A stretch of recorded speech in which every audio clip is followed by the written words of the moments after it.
voz que transforma.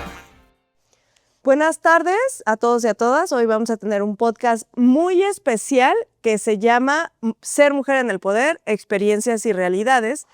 Pero además vamos a hablar de un tema que a todos los jaliscienses y mexicanos nos preocupa, que es la desaparición forzada. Y para hablar de un tema tan delicado, quisimos traer a la persona más preparada de este tema. Así es que les voy a presentar a Hortensia Noroña. Hortensia ha sido diputada local en 2 ocasiones, ha sido diputada federal, ha sido directora del sistema DIF en el municipio de Guadalajara, ha sido presidenta de la mesa del Congreso y además presidió la Comisión de Derechos Humanos, una comisión que, si bien siempre es polémica, tuvo un tacto necesario para tratar estos temas con la mayor calidez posible y empatía. Y quiero hacer este contexto. Al 16 de mayo del 2025, el municipio de Guadalajara concentra la mayor cantidad de casos de personas desaparecidas en el estado, subiendo de 2.996 casos a 3.055 casos. El gobierno de Jalisco destinó 38 millones para atender las necesidades de las familias de personas desaparecidas y el presupuesto para búsqueda de personas se elevó de 713 millones a 959 millones, con un enfoque en considerar a estas familias como grupos vulnerables. Sin embargo, la pregunta es si eso es suficiente y qué está pasando. Así es que quiero empezar dándote la bienvenida. Bienvenida, mi querida Horte. Muchas gracias, Vale. Agradezco mucho tus palabras, que me consideres que soy experta en este tema. La verdad que no me considero experta, pero sí me considero que no he perdido la capacidad de asombro y que me siguen estremeciendo estas cifras y que me sigue conmoviendo cada vez que platico con alguna madre buscadora o cada vez que veo una ficha de búsqueda o de alerta Amber o de alerta de violencia de la mujer, y que creo que hay mucho por hacer y que todas las mañanas redoblo mi compromiso de poder aportar en ese día algún granito de arena para que este fenómeno tan doloroso se vaya reduciendo en Jalisco y en México. Empecemos de cero. ¿Qué es la desaparición forzada? La desaparición forzada tiene muchos esquemas y muchas vertientes. Y ahorita lo comentaba contigo antes de entrar a este tema, a esta plática. También existe la no forzada, que hablamos de esta desaparición y este reclutamiento silencioso. La desaparición es el último escalón de esta cadena de crimen y de dolor hacia las familias. Es cuando ya no hay contacto con el familiar y cuando lamentablemente estamos hablando de miles de familias en Jalisco y que muchas de estas búsquedas son de alta data. ¿Qué hablamos de alta data? Aquellas personas que ya tienen más de 2, 3 años que están buscando a su familiar. Por lo tanto, el porcentaje de poderlos encontrar con vida es muy reducido y es por eso que vemos en todas las noticieros que hay ese tipo de colectivos que están buscando en terrenos, que están buscando restos, porque ellos les dan alguna esperanza de encontrar o de saber qué pasó con su familiar. Horte, ¿por qué las madres buscadoras encuentran y el gobierno no encuentra? Porque muchas veces el crimen organizado es quien les da el pitazo, es quien les dice en tal parte buscan porque ahí van a encontrar. ¿Por qué quiere Porque decir? en algún momento ellos no terminan de salir de este círculo de violencia que existe en muchos municipios, en muchas comunidades. El cargo de conciencia, El cargo de algún conciencia, mensaje algún político. familiar, porque hay momentos en que no se da por algo que hace la persona que desaparece, sino como mensaje a la familia. Entonces ese familiar, para procurar dar alguna tranquilidad, pues les avisa. En otras ocasiones es por amenazas también. Vas a encontrar aquí a tu hijo en este estado. ¿Quieres que el otro esté en el mismo estado? A ver, Horte, ¿qué es el reclutamiento silencioso? El reclutamiento silencioso es aquel reclutamiento que se da básicamente en niños muy pequeños. Estamos hablando de niños de 6, 7, 8 años, en donde prácticamente la sociedad no entiende que están reclutados. ¿Por qué? El niño sigue yendo a la escuela, el niño sigue viviendo en su casa, el niño sigue conviviendo con sus amigos, el niño puede seguir siendo un buen alumno, el niño no necesariamente tiene una adicción, pero sin embargo vive en una comunidad con violencia. Entonces, desde su casa llega alguna persona que quiere destruirle su vida, que quiere utilizarlo como informante y le dice, tú desde la ventana de tu casa, yo te voy a regalar un celular y tú me vas a informar quién pasa por esta banqueta. Y de ahí, si el niño funciona, pues al año se lo llevan a la tiendita de la esquina. Le regalan una bicicleta y le dicen, tú vas a andar por toda la colonia y me vas a decir quién se porta mal, si viene alguien nuevo, si viese algún carro que no conoces. La policía. La policía cada cuando pasa. Y mira, te voy a pasar estos paquetitos y tú los vas a llevar a tu primaria. Insisto, el niño sigue yendo a su escuela. El niño vive en su casa. Muy probablemente con la doble trabajo de los papás, pues ni siquiera se dan cuenta. Sí, Porque el niño sale a para la jugar, vista de la mamá anda en bici. está en bici, hace sus tareas, regresa a su casa. Entonces nunca se dan cuenta de cómo van avanzando. Y ellos van creando, porque al ser niños van creando lazos emotivos con esas personas.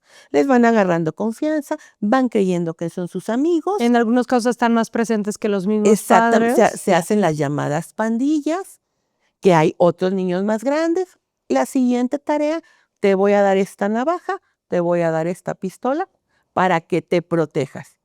Y de eso a te voy a pedir que ejecutes a una persona, hay un solo paso.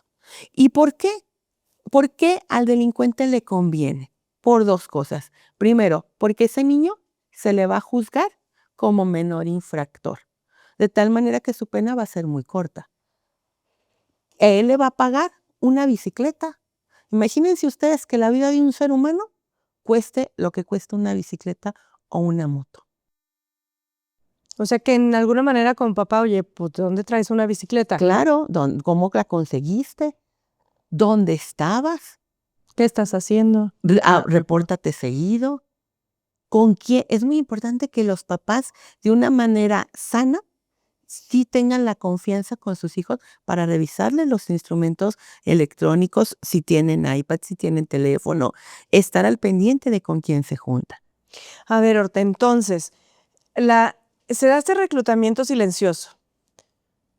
El niño ya está en la tiendita, después se le puede dar un arma. Incluso hiciste un foro cuando eras diputada local ¿Sí? sobre niños o jóvenes que habían logrado salir de estos círculos. Sí, porque ahí está la segunda parte que te comentaba, Vale. No nada más es una fuerza de mano muy barata, sino que al adulto no se le puede castigar como reclutador. Porque ahorita no está en el estado de Jalisco ni a nivel federal tipificado el reclutamiento de menores. Es decir, que yo te invito, el reclutamiento es de que yo voy con un niño y lo empiezo a inducir A en inducir estos. y lo empiezas a forzar Tú para que hagan, presentaste para que hagan delitos. una iniciativa en ese Así sentido. es. Presentamos dos iniciativas. Uno, en que se le castigue al adulto con ese delito, porque si no, entonces el juez tiene que hacer circo, maroma y teatro para encuadrarle algún otro delito, que va a ser crimen organizado, que va a ser, no sé, algo contra la niñez, pero no va a ser el delito. Y entonces el delito no se puede contabilizar.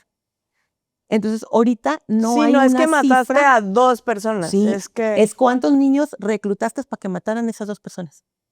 Porque mientras no haya un número de que sepamos tantos niños están reclutándose, va a ser muy complicado que sensibilicemos para hacer la segunda parte que también presenté, que es cómo vamos a reinsertar a ese niño que fue reclutado, cómo va a regresar a su entorno sin tener el peligro de que nuevamente caiga en las garras de este equipo del crimen organizado. Porque es como una mujer que es violentada. Si la mujer regresa a vivir en la misma casa que su violentador, pues va a volver a ser violentada. sí, ¿cómo aseguramos que este niño tenga un entorno distinto para poder Exactamente, tener una que raíz? salga.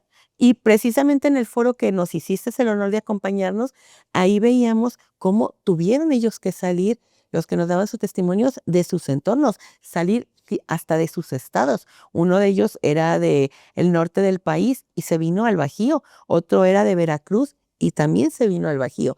¿Por qué? Porque tienes que sacarlos de sus familias, de sus entornos, porque ahorita te platiqué o te narré algo que no era su familia, pero también sucede que el hermano, que el tío, los utilizan porque dicen, si a este lo agarran, pues Es lo que van a soltar muy creo pronto. que hay como dos cosas. Una parte que nos platicaron en el foro de niños que crecen en esos entornos donde el papá hace bolsitas de droga y el niño le ayuda, donde otro pesa, donde toda la familia ha estado en la cárcel, donde es como algo muy natural. Pero existe otro tipo de casos donde los niños por unos tenis, porque querían ser futbolistas profesionales, encontraron a lo mejor la manera de tener dinero más fácil y de lograr sus sueños, que a lo mejor el sueño no era ser narcotraficante, el sueño era ser futbolista. El crimen organizado o el vender la droga era el medio para llegar a ser futbolista, pero terminan las historias en el mismo momento. Sí, termina destruyéndole la vida. Y porque además a uno, pues si de repente llega uno en una tarde y ve que te sigue un niño, uno no siente peligro. Uno como adulto, pues es un niño el que me está siguiendo. Por eso ¿Cuántos tienen todas las razón. desaparecidos tenemos en Jalisco? En Jalisco la cifra oficial ronda los 15,000, pero los colectivos hablan hasta de 25, 30,000 personas desaparecidas. Insisto, aquí el grave problema son los de alta data porque hay muy poca probabilidad de encontrar los restos y además hay una crisis que se le llama la crisis forense, que es a veces se encuentran los restos, pero a veces no, esos restos no necesariamente puedes encontrar una identificación del ADN. Hablamos de cosas que luego no nos explicamos por qué hacen los criminales. ¿Por qué los ponen todos en una misma fosa? No crean que es porque no tienen ¿Dónde? manera de cavar otros hoyos, no, porque ellos saben que en el momento de la descomposición se van mezclando los jugos y entonces la identificación del ADN se vuelve mucho más compleja. Es toda una cadena de tortura y de seguir teniendo un vínculo de sometimiento a la familia en general. Orte, estamos hablando ahorita que en Jalisco teníamos Teuchitlán. En Las Agujas, hace unas semanas en Zapopan, también tenemos alrededor de 200 bolsas de cuerpos. ¿Por qué si es una crisis tan grande, la iniciativa no pasó? Porque en los temas de seguridad, últimamente, los políticos creemos que la única manera de estar a salvo es si no hablamos de ellos. Y anteponemos nuestra seguridad personal al bien colectivo que nos impulsó el primer día que nos quisimos dedicar a la política. En una palabra, tenemos miedo. Tenemos miedo, pero nunca hemos pensado que el círculo de probabilidades de que un día te toque en alguna persona cercana va a ir aumentando día a día si uno no habla, si uno no los discute y si uno no los analiza desde una visión de solución. Tenemos que reconocer que existe el problema. ¿Quiénes contribuimos a que exista el problema? Todos los que algún día nos dedicamos a la política. Claro, en menor o mayor grado. Responsable Háblame es el gobierno actual. del estigma social cuando una persona desaparece. Bueno, es que lo primero que dice, anda en malos pasos. Anduvo ¿Eso en todavía problemas. es cierto? Claro, claro. A ver, una madre que va a denunciar la desaparición de su hijo, lo primero que le dicen es, ¿con quién se juntaba? ¿Qué hacía? Revísele sus celulares. Vaya y pregúntele a sus amigos. Espérese, seguro se fue Anda con con sus el novio. amigos. Si es mujer, seguro se escapó con el novio. Espérese que regrese. Cuando estamos viendo que hay 15,000 personas desaparecidas. Por eso sube y sube y sube la alta data, porque no actuamos inmediatamente. Hablábamos en alguno de los foros, yo escuché sobre la necesidad de crear como concentrados de ADN desde que el banco de ADN, algo así lo mencionaba Moreira, con la idea de que pudiera ser muchísimo más sencillo detectar lo que se estaba encontrando, un banco de información. Y además es un problema que tenemos que analizarlo desde una óptica nacional. El intercambio de información es fundamental. Sería muy necesario que todos los institutos de ciencias forenses, con sus diferentes denominaciones de cada estado, tuvieran una manera de confronta de información, porque a la persona que encuentren en Tlajomulco, No no necesariamente era de necesariamente Tlajomulco. era de Tlajomulco y desapareció en Tlajomulco. Pudo haber desaparecido en Michoacán. Entonces, tu proceso se lo llevan en Michoacán. Entonces, para cuando se enteran y todo ese procedimiento de andar yendo a todos los institutos de ciencias forenses, los hacen los familiares. Por eso vemos que se organizan y que se van a otros estados y que andan haciendo búsquedas, las Madres del Norte, las Madres Unidas de Jalisco, porque es el dolor. Ellas necesitan saber Respuestas. qué pasó con su familia. Ya la mayoría saben que hay muy poca probabilidad de encontrarlos vivos, pero por lo menos la tranquilidad de saber a dónde ir a llorar. Y entonces pasa el tema de Teochitlán. Encuentran una cantidad impresionante, un campo de exterminio, de repente las madres buscadoras, luego la sacan, luego se hace un circo, meten influencers, luego ya no había nada. ¿Por qué? Porque te digo, se piensa que desde el no hablar del problema solo se va a resolver. No, solamente se va a acrecentar. El caso de Teochitlán es un caso sumamente emblemático y que ojalá nunca lo olvidemos. Porque al día de hoy no hay una respuesta ni una certeza de qué pasaba en Teochitlán, porque hasta 6 meses después se enteraron y realmente se hizo una investigación a fondo.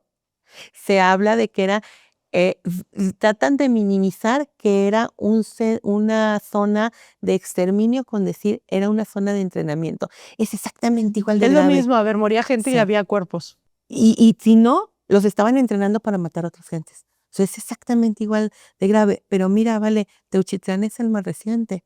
Pero ¿qué sabemos de los jóvenes que desaparecieron en Lagos? Hace más de 2, 3 años. ¿Qué sabemos de todo el mes o 2 meses de horror que pasó Teocaltiche? ¿Qué sabemos de aquel paramédico que perdió la vida en la zona norte por llevar un enfermo? Es que un caso tapa al otro. Y no Sí, ha estamos habido, tan expuestos a casos tan claro, horrorosos y no ha que habido ya es una como, mesa en donde digamos, a ver, ¿qué está pasando? vamos a poner todos qué puede aportar cada quien para verdaderamente solucionar este problema. ¿Cómo vamos a darle certezas a las infancias? ¿Cómo vamos a ayudar? La cifra es terrorífica, pero ya es la cifra. Ojalá pudiéramos, simplemente por no hablar de ellos, hacer que la cifra de desaparecidos reduciera y que todas estas familias que tienen este estigma lo pudieran superar, pero no. Entonces, vamos buscando entre todos cómo logramos estos restos, intercambiar esta información para por lo menos que sepa que aquí hay una pierna, que aquí hay un brazo. Quizá las personas que me oigan hablar van a decir que insensible, pero para una mujer que tiene 6, 7 años, a veces el encontrar una extremidad Que es la de su paz de saber familiar que ya tiene a quien velar. es. ¿Por qué las madres desaparecidas no fueron escuchadas en Palacio Nacional con López Obrador? O sea, ¿en qué momento? Bueno, lo que pasa es que al anterior gobierno no le gustaba nada cuando se hablaba de algo en lo que se viera un fracaso. Y el esquema de seguridad es evidente que del sexenio pasado fracasó, porque ellos le apostaban mucho a la Guardia Nacional y con que eso iba a terminar todas las olas de inseguridad, pero al contrario, vimos cómo el crimen organizado se ha apoderado de estados completamente, como es el caso de Sinaloa, como fue en un momento el caso de Zacatecas, como es el caso de Colima, ¿Cómo está pasando en Jalisco? como vamos caminando en Jalisco, si no se hace algo con mucha certeza. A ver, Orte. Orte fue la primera mujer dirigente de los jóvenes en el partido. ¿Cuántos años tenías? No te voy a preguntar cuántos años tienes. No, ¿Cuántos años sí. tenías? Debo de haber tenido 23, 24 años más o menos. De ese momento a que Hortensia agarrara el tema de desapariciones forzadas o derechos humanos, ha sido un proceso larguísimo de temas. ¿Cómo es que ejerces el poder y decides entrarle a un tema tan difícil y escabroso? Bueno, he de confesar que no fue un tema que yo decidiera. El tema se va a oír un poco raro, pero el tema llegó a mí. Yo no busqué el tema. Yo tuve la gran oportunidad de ser legisladora en la pasada Congreso del Estado de Jalisco y me dieron la oportunidad de presidir derechos humanos. Mis compañeros, los 37 diputados restantes, decidieron que yo presidiera derechos humanos. Y yo mi referente era cuando había sido en el 2004, 2007 diputada local, los derechos humanos, que eran pues cosas muy distintas a lo que estamos viviendo y enfrentando hoy como sociedad. Era más bien enarbolar la presencia de la ONU, algunos mecanismos contra algunos actos muy específicos de tortura. No sé si se acuerdan, tú estás muy jovencita, pero el tema de los globalifóbicos, cuando tuvimos aquí la cumbre iberoamericana, algunos temas así muy focalizados, era lo que desarrollaba derechos humanos. De alguna manera también estar muy al pendiente del tema de periodistas, que no se diera la tortura, que se diera la libertad de expresión consagrada en nuestra Constitución. Entonces, yo me imaginaba que algo similar iba a pasar en esta comisión, pero de repente me encontré con agendas mucho más Sensibles. sensibles, mucho más dolorosas, pero que conllevaban una mayor responsabilidad. Y pues ahí sí tuve yo dos caminos, uno decir, bueno, voy a pasar de lado y voy a pasar lo más lejano posible, paralelo posible, para no meterme de fondo. Pero siempre he creído que uno llega a la política porque le duelen los demás. Y siempre he pensado que el día que a mí me dejen de doler las personas, ese día me debo de dedicar a algo en donde no tenga contacto con las personas, que hay muchas cosas. Existe la contabilidad, existe muchas otras cosas en las que me puedo dedicar cuando dejen de dolerme las personas. Entonces dije, no, no puedo irme paralelo, tengo que meter y tengo que meterme de fondo. Y mucha gente me decía, no lo hagas.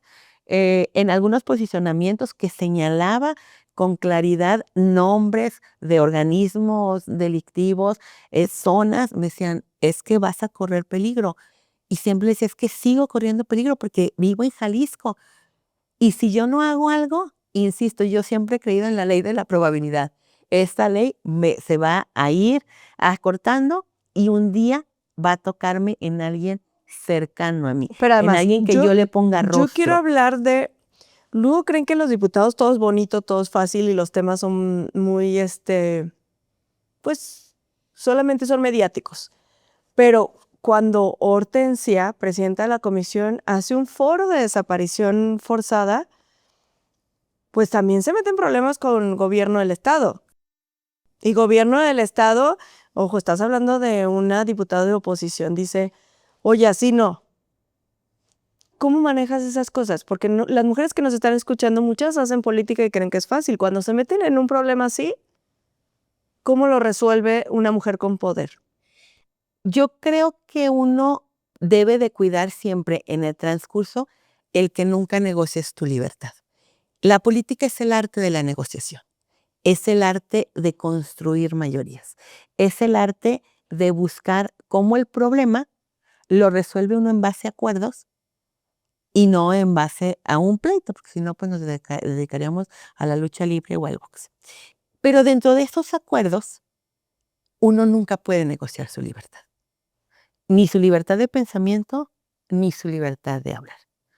En muchas ocasiones, a mí se me cuestionaba el que quizá yo tenía alguna plática o tenía buena relación con el grupo mayoritario que en ese momento era el Movimiento Ciudadano. Este, y sí, sí tenía buena relación, pero nunca me impidió ni nunca puse sobre la mesa el no decir lo que pensaba, el no decir los graves problemas y el no buscar soluciones. Y cuando tuve el gran honor de ser la presidenta del Poder Legislativo, pues tuve el gran privilegio de tener sentados a un lado al Ejecutivo y del otro lado al Poder Judicial. Y decía, yo no puedo pasar como una presidenta que les diga que todo está bien cuando hay muchas cosas por mejorar. Y no puedo tampoco desperdiciar esta oportunidad y decirles, necesitamos sentarnos a la mesa los tres poderes para ofertar una solución y también para dar un mensaje al crimen organizado de que aquí hay Estado de Derecho y contra el Estado el crimen no puede. Jorge, ¿qué consejo le das a las mujeres que nos están escuchando y buscan cargos de poder y seguramente se enfrentarán a temas muy complicados? Que nunca dejen esa parte sensible de las mujeres de que nos duele y somos mucho más empáticas, de que nunca pierdan esa capacidad de sorprenderse para lo bueno o para lo malo. La sorpresa es algo sorprendente, te puede apachurrar el corazón, pero te puede llenar de alegría. Entonces esa capacidad de sorpresa uno nunca la debe de perder. Y que lo que uno piensa siempre se dé el permiso de hablarlo y de decirlo. Habrá veces que no sea Políticamente correcto. políticamente correcto o quizá lo más con la mayor sabiduría, pero la mayoría de las veces va a tener un gran dosis de sentido común. Las mujeres tenemos mucho sentido común y gran parte de la sabiduría es basarse y nunca olvidar el sentido común. Y que no le tengamos miedo a ser mujeres. Ser mujeres es una gran bendición, como ser varones es una gran bendición. Sigamos presumiendo y disfrutando de nuestras bendiciones y que construyamos en lo positivo. Muchísimas gracias, compartan ese contenido y ojalá que en Jalisco y en México podamos contar una historia distinta para todos los desaparecidos.